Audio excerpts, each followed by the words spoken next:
Bonsoir à toutes et à tous, c'était MK Foot. On se retrouve pour une nouvelle vidéo.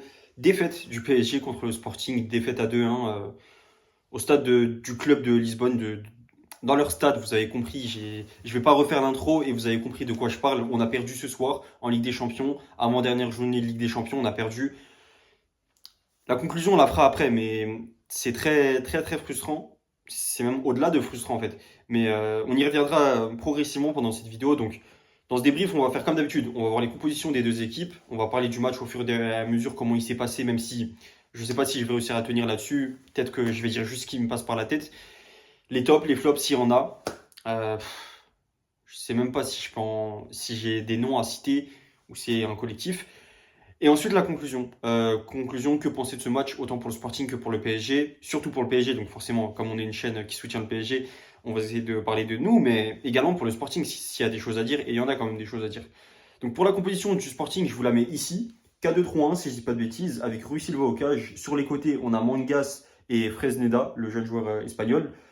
En défense centrale, Inacio Reis, défense qu'on connaît assez bien dans le football européen. Milieu de terrain, Morita et Simoes. Si je dis pas de bêtises, c'est lui qui avait une coupe de fou. En tout cas, Simoes. Sur les côtés, Araujo et Catamo, qui revient de la CAN, Catamo. En 10, Francisco Trincao, le meilleur joueur du Sporting, tout simplement. C'est pas pour rien que je l'ai mis en miniature de ma vidéo d'avant-match, les gars, et que j'ai insisté sur lui. J'ai dit que justement celui qui était devant, Luis Suarez, était très bon aussi. Ça, c'était pour le côté de la compo. Il est très bon, mais Trincao aussi, il fallait en parler. Bon, maintenant PSG, 4-3-3, classique. Rien à dire. Vraiment, la compo, elle était nickel. Donc, je vous la montre tout de suite. Lucas Chevalier au cage. Sur les côtés, Zaire Emery. À gauche, Nuno Mendes. Défense centrale, Pacho Marquinhos. Milieu de terrain, Fabien Ruiz, Vitinha, Seny Mayulu. Et en attaque, Désiré Doué, Ousmane Dembélé, Barcola, lapsus. Une attaque 100% française. Et vraiment, la composition d'équipe, elle est parfaite.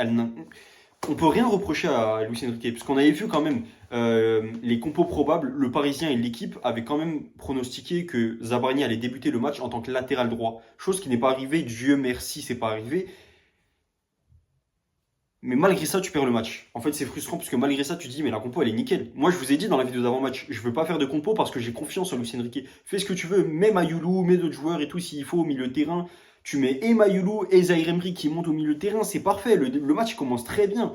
Je fais une transition avec le match parce que, en fait, la façon dont ça se passe, la transition, le jeu, comment il est, le mécanisme, j'en parle souvent, mais le mécanisme, l'équipe est bien huilée, on a compris la tactique, on a compris comment ça se passe, c'est une bonne chose. Les joueurs ont des mécanismes, ils font des choses, ils reviennent, ils tentent des passes. Ah là, c'est pas l'occasion, on revient, à temps en temps, on tente des frappes, c'est bien, globalement. Allez, si on est perfectionniste, c'est pas bien. Et je reviendrai après sur ce qui n'est pas bien, mais globalement, c'est bien. Maintenant, il y a une chose, c'est que je pense que la plupart des équipes maintenant, vu que ça fait plus d'un an quand même, elles ont cerné le style de jeu du PSG, elles ont compris comment le PSG joue, le PSG de Luis Enrique. Donc, Luis Enrique, tu peux plus jouer de la même façon. Tu peux pas te dire, vas-y, je tente tout le temps la même chose, je vais réussir. Non, ça marche pas comme ça. On le sait, le football, c'est une histoire de cycle aussi parfois. Je dis pas que tu dois partir, je dis pas tout ça, qu'il faut changer les joueurs ou autre. On peut changer peut-être un ou deux joueurs maximum si tous les titulaires étaient présents. Mais le plus important, c'est surtout que tu comprennes que de temps en temps, il faut tenter autre chose. Là, on a joué contre le Sporting. Ok, globalement, on a fait ce qu'il fallait faire parce qu'eux, ils ont joué en bloc bas. Et ça, on ne pouvait pas s'y attendre. Je pense, enfin, pardon, surtout le fait qu'ils puissent réussir à maintenir aussi longtemps ce bloc bas. C'est plutôt ça, parce que jouer en bloc bas, entre guillemets, n'importe qui peut le faire. Mais vraiment réussir à l'appliquer et le faire aussi bien, c'est pas donné à tout le monde.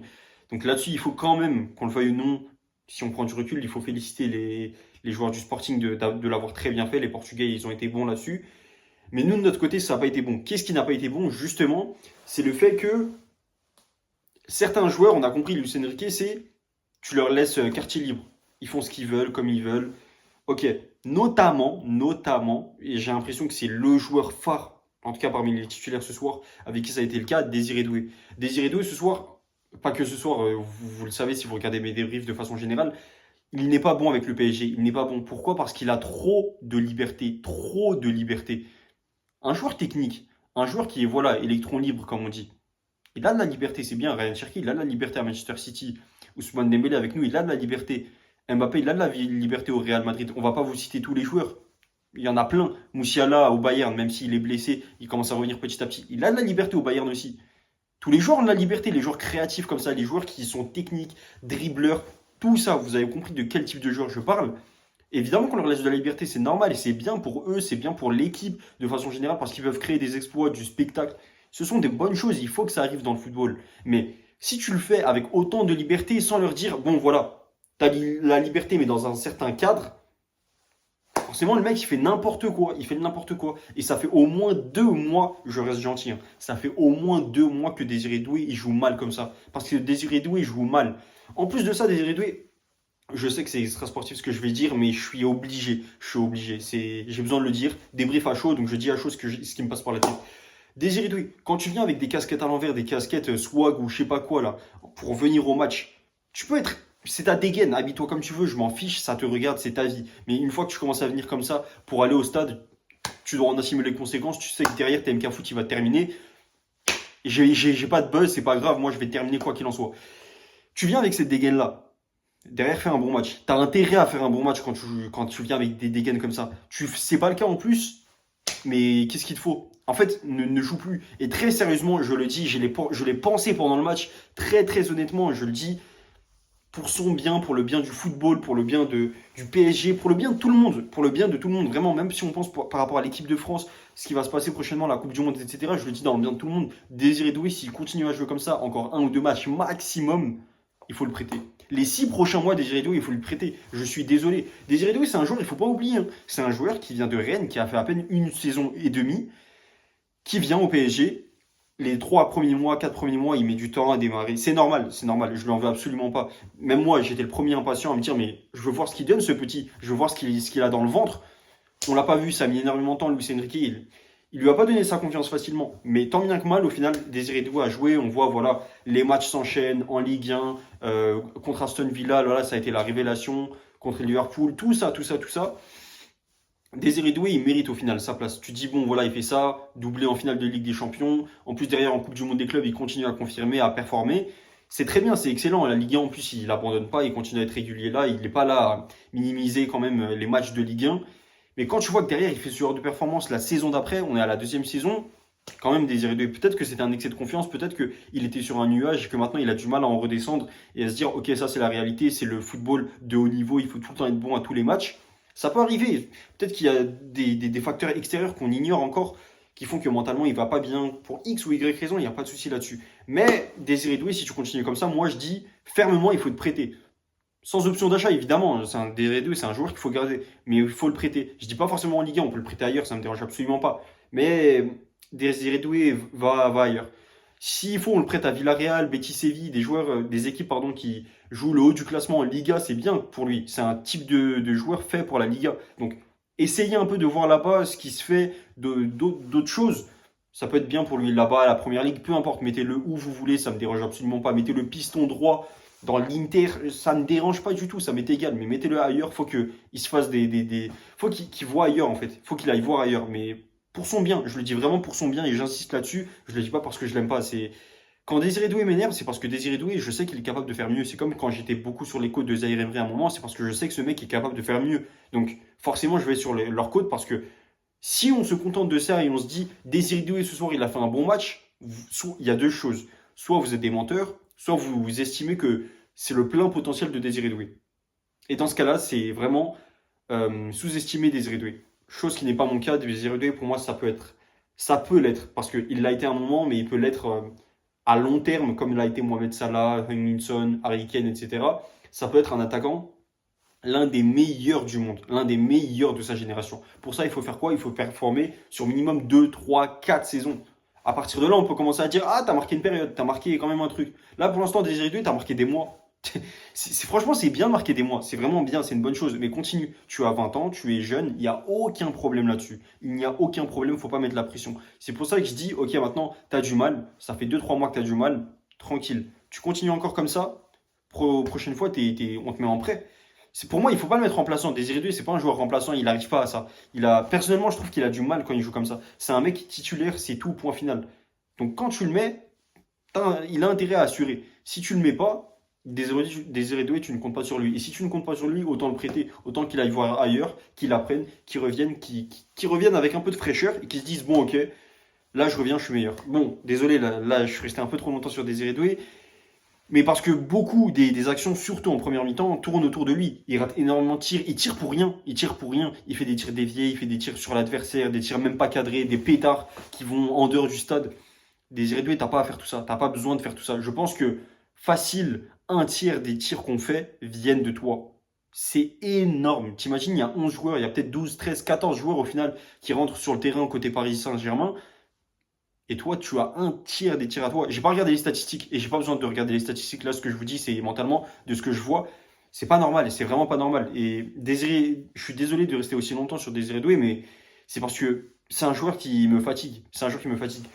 À un moment, en tout cas sur la période récente, sur les débriefs, j'étais longtemps sur les côtes de Zabarni parce que Zabarni n'était pas bon. Maintenant, Zabarni ne joue plus tant que ça.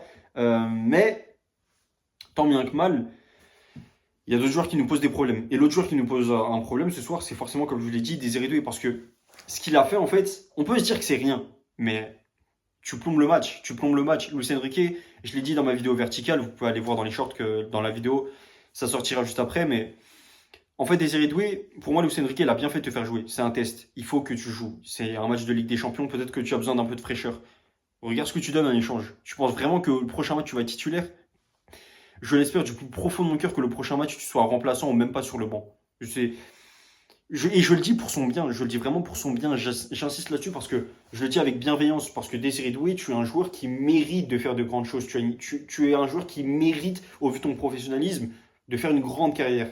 Donc, en conséquence, sois bon, sois bon. Il faut être dur avec toi pour que tu sois bon. C'est tout simple. C'est pas plus difficile que ça. Et franchement, le match, je le résume à lui. J'ai même pas envie de parler d'autre chose que lui. Le flop du match, c'est forcément Luis Enrique au final. Luis Enrique parce qu'on a perdu le match. Donc je suis obligé de le mettre. Comme je vous avais dit, je faisais confiance à Luis Enrique pour qu'on gagne le match. Il n'a pas réussi à tenir, je ne vais pas dire sa parole parce qu'il m'a rien promis, mais à ce que moi je pensais qu'il était capable de faire, il m'a déçu là-dessus. Donc Luis Enrique, Désiré Doué, je sais pas, là je suis en train de voir la compo, je sais pas si j'ai un autre flop parce que je vois surtout eux deux. Il y en a d'autres qui ont tenté des choses, qui ont raté. Il y a Fabian Ruiz, il y a Nuno Mendes, Vitinha aussi, mais ils n'ont pas été aussi impatients que Désiré Doué l'a été. Et ils n'ont pas autant fait de choses catastrophiques que Désiré Doué l'a fait. Donc j'ai pas envie de les mettre parce que, comme je vous l'ai dit, pour moi au final, ce qu'ils font, c'est pas aussi mauvais que ça, comparé à Désiré Doué. Ça a été un match, vous le voyez au titre de la vidéo, à la miniature, ça a été un match où tu as envie de dormir, tu es fatigué. C'est un match en fait, il est nul, il est nul. Désolé, l'analyse ce soir elle n'est pas très intéressante parce qu'il n'y a pas 10 000 choses à dire en termes d'analyse. On a été mauvais. Ça, c'est les deux flops pardon, du match. Donc, je vais en mettre uniquement deux sur les trois possibles que je me permets à chaque fois. Donc, Désiré Doué et Luis Enrique, vous n'avez pas été bons les deux. Ça va de mèche de toute façon. Côté top, par contre, on va mettre Trincao. Parce que Trincao, Trincao, je l'avais dit encore une fois, mais Trincao, c'est. Déjà, pour moi, il mérite d'être homme du match. Et Trincao, il pose énormément de problèmes. Il pose des problèmes à tout le monde, ce mec. Il pose tellement de problèmes que vraiment, en fait, pour moi, il faut qu'on l'achète au PSG. C'est ça que je voulais dire dans ma vidéo d'avant-match. J'ai pas osé parce que je me suis dit, bon, n'abusons pas. Si. Que ce soit en remplaçant, en joueur qui peut rentrer et faire des différences, comme un Kanguini, peu importe. Trincao, ramenez-le. Ça fera un Portugais de plus, ça fait un mec qu'on peut mettre dans l'axe, sur un côté. C'est parfait. Ramenez-le. Je peux pas dire autrement, ramenez-le. Ramenez Trincao. Homme du match. Top. L'autre top, je mettrais aussi le coach du Sporting, parce que vu comment ils ont joué, qu'on aime ou qu'on n'aime pas, comme je l'ai dit encore une fois, c'est respectable. Grâce à ça, ils gagnent le match, donc je suis obligé de mettre les deux. Et en troisième, je mettrais aussi Araujo. Araujo qui n'est pas un ailier de base, mais qui a été beaucoup haut sur le match, sur son côté gauche. Et franchement, il nous a posé pas mal de problèmes. Il a été dérangeant. Et c'est un bon joueur, franchement, je savais que c'était un bon joueur déjà, le joueur uruguayen, si je dis pas de bêtises. Mais il mérite aussi d'être dans les tops du match.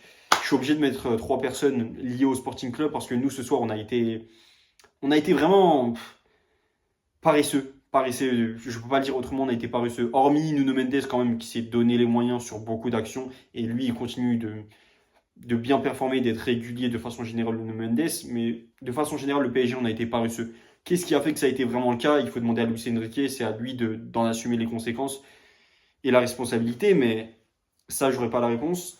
Bon, en conclusion en tout cas de ce match, je suis débité. En conclusion de ce match, on va d'abord parler du Sporting, côté positif. Le Sporting, les gars, franchement, vous faites un très bon championnat. En championnat, vous êtes très bon. En Ligue des Champions, vous pouvez aller assez loin. Moi, en fait, au vu de comment vous jouez, que ce soit en championnat ou en Coupe intercontinentale, enfin, du coup, en Coupe continentale, pardon, à savoir la Ligue des Champions, je me dis, vous pouvez aller facile en quart. Je dis pas quand même les demi, il faut pas abuser, mais en quart. Vous pouvez créer une petite surprise, donc c'est toujours intéressant à voir. Et qui sait, peut-être que ça va être vous, l'équipe surprise comme l'Ajax en 2019. Faut jamais dire jamais. Donc, franchement, le Sporting, pour moi, c'est. Il y a de bonnes choses qui se préparent pour vous. Vraiment, je vois de bonnes choses. Et côté PSG, les conclusions, c'est qu'il faut se réveiller impérativement. Il faut se réveiller impérativement. Il faut se réveiller impérativement. Je ne peux pas le dire autrement parce que c'est tout. Le PSG, c'est tout ce qu'on doit faire. Il faut se réveiller.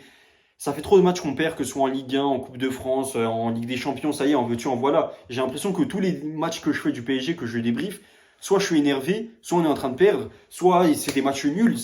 Qu'est-ce qui se passe? Qu'est-ce qui se passe? C'est sachant que on propose quand même sur le terrain, c'est frustrant, mais au final, on perd le match. C'est ce qu'il faut retenir. Donc, j'aurais pas autre chose à dire, c'est frustrant. Demain, il y a quand même le match de Marseille contre Liverpool. Je verrai si j'ai l'énergie, si j'ai la force, si j'ai l'envie de le débrief. Ça peut faire un petit peu de changement, donc ça peut être intéressant. En tout cas, c'était tout pour ce débrief. C'était TMK Foot comme vous savez. Merci de m'avoir écouté. Et on se dit dans tous les cas une prochaine pour, j'espère, un meilleur résultat pour le PSG, même de meilleurs matchs, des matchs un peu plus plaisants et dynamiques. Et salut, bonne soirée.